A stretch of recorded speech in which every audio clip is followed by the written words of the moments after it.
안녕하십니까? 칸중국 코리아 진태산입니다.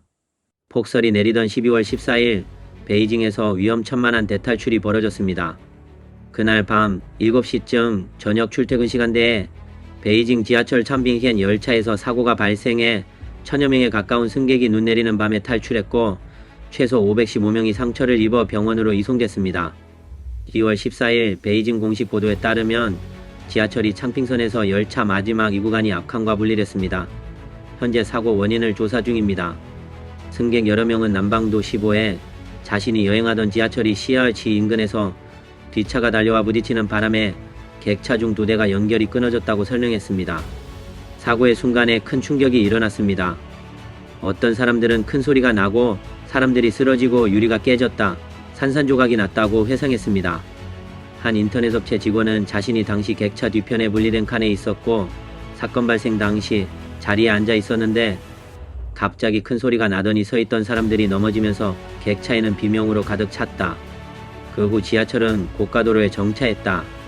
그는 객차의 연결고리 쪽으로 가서 봤더니 앞쪽 객차는 뒤쪽 객차에서 분리되었고 문 쪽에서는 흰 연기가 피어오르는 것을 보았다고 말했습니다. 오리엔탈 데일리 등 언론 보도에 따르면 당시 승객 대부분은 휴대전화를 사용하고 있었으며 충돌 이후 차량은 어둠 속으로 빠져들었고 많은 사람이 자신의 휴대전화를 찾아 헤매고 있었다.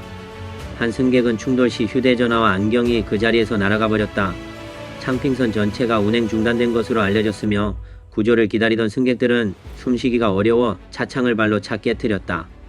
일부 승객은 기절했고 일부 승객은 부서진 객차에서 내려 스스로 도움을 청했다고 합니다. 실시간 영상과 사진에 따르면 베이징 지하철은 사고 후 효율적인 승객 대피와 2차 사고 예방도 제대로 대처하지 못했습니다. 사고 현장은 거의 방치 상태에 가까웠습니다. 전 본토 언론인 저 란지안에 따르면 그는 당시 베이징에 있던 친구도 기차 안에 있었다고 에포크타임스에 밝혔습니다. 그 친구는 차 안에서 전화를 걸어 구조를 요청했지만 시간이 오래 걸렸다고 알려주었습니다. 모두가 아무것도 할 수 없고 아무도 도와주지 않는 절박감에 휩싸였다. 당시 120과 지하철 도우미들도 모두 응답하지 않고 현장은 엉망이었다. 그래서 승객들은 마지못해 지하철에서 내려 스스로 걸어 나왔다고 합니다. 짜오 란지안의 친구는 다리를 다쳤고 그의 친구는 승객들은 당시에 너무 놀랐고 그런 일을 경험한 적이 없었다고 했습니다.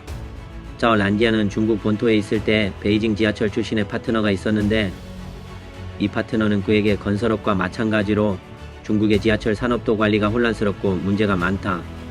예를 들면 자재 구매, 인건비 등의 모든 측면에는 부정부패 문제까지 있다라고 했습니다. 이에 짜오 란지안은 오늘과 같은 사고가 일어난 것은 결코 놀라운 일이 아니라고 말했습니다.